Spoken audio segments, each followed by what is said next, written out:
ঢাকার ব্যস্ত শহর, আদালত পাড়া। সকালটা শুরু হয়েছিল আরেকটি সাধারণ দিনের মতোই, কিন্তু বেলা বাড়তেই একটি দৃশ্য যেন থমকে দিল সবাইকে।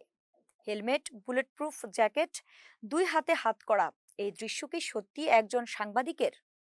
ঢাকা মহানগর জ্যেষ্ঠ বিশেষ জজ আদালতে দুর্নীতি দমন কমিশনের করা মামলায় সাংবাদিক আনিস আলমগীরকে গ্রেফতার দেখানোর আদেশ দিয়েছেন বিচারক মোহাম্মদ সাব্বির ফয়েজ।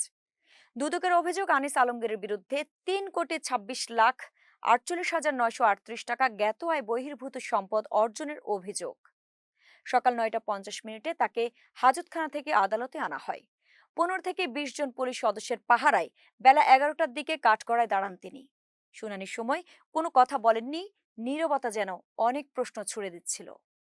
দুদকের তদন্ত অনুযায়ী আনিস আলমগীরের মোট অর্জিত সম্পদের পরিমাণ ৪,২৫,৫৮,৭৮৯ টাকা। অন্যদিকে বৈধ আয়ের পরিমাণ দেখানো হয়েছে মাত্র ৯৯,০৯,৮৫১ টাকা। এই ব্যবধানই জন্ম দিয়েছে মামলার।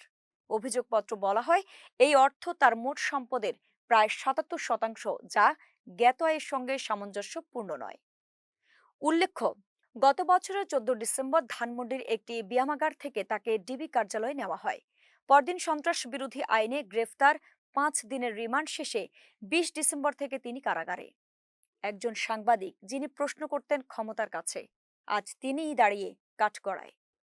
এ প্রশ্ন এখন সবার। এটি কি কেবলই একটি মামলা, নাকি সময়ের সবচেয়ে বড় বার্তা?